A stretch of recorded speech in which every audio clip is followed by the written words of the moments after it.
আজ থেকে শুরু রাধাকৃষ্ণের ঝুলন যাত্রা। 5ই আগস্ট তথা মঙ্গলবার থেকে শুরু হলো ভগবান শ্রীকৃষ্ণের ঝুলন যাত্রা।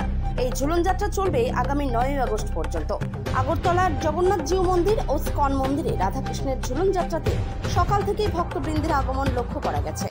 রাধাকৃষ্ণের ঝুলন যাত্রা সম্পর্কে আগরতলা স্কন মিশনের এক ভক্ত বলেন, বাংলা শ্রাবণ মাসের শুক্লপক্ষের একাদশী থেকে পূর্ণিমা তিথি পর্যন্ত পালিত হয় ঝুলন যাত্রা। বৃন্দাবনে রাধাকৃষ্ণের শৈশব স্মৃতি, বিশেষত সখা সখীদের সাথে দোলনায় দোলার রাধাকৃষ্ণের প্রেমলীলাকে কেন্দ্র করে দাপর যুগে এই ঝুলন যাত্রা উৎসবের সূচনা হয়েছিল। এরপর থেকে এখনো গৌড়ীয় বৈষ্ণবদের পাশাপাশি রাধাকৃষ্ণের সকল ভক্তরাই ঝুলন যাত্রা অনেক আনন্দের সহিত পালন করে থাকেন।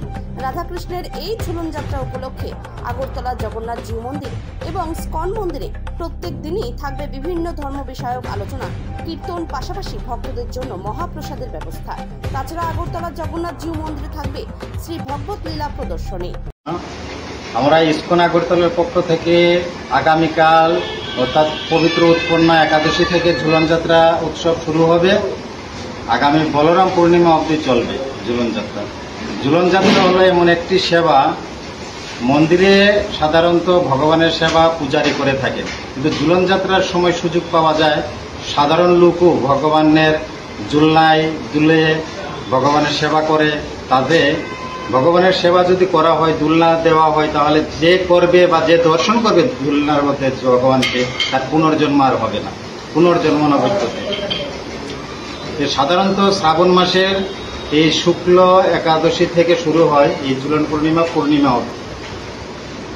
আর এটা বৃন্দাবনে সাধারণত বর্ষাকালে এই ফুল ফল এবং লতা পাতা সব সুন্দরভাবে সজ্জিত হয়ে থাকে বনের মাধ্যমে। বৃন্দাবনে এটা সখীরা রাধাকৃষ্ণকে দুলিয়ে এই আনন্দ বিধান করতেন, তার থেকে এই ঝুলন যাত্রার সূচনা হয়েছে।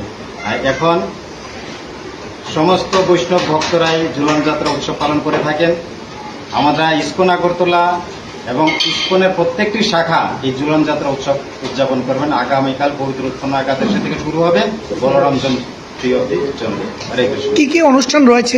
কোনো অনুষ্ঠান রয়েছে কি বিশেষ? অবশ্যই এখানে নগর সংকীর্তন হচ্ছে, সন্ধ্যাকালীন ঝুলন যাত্রা হবে, তাদের কীর্তন হবে, ভজন হবে, তারপর সবার জন্য প্রসাদ হবে। আর প্রত্যেক দিনে সবার জন্য প্রসাদের ব্যবস্থা আছে।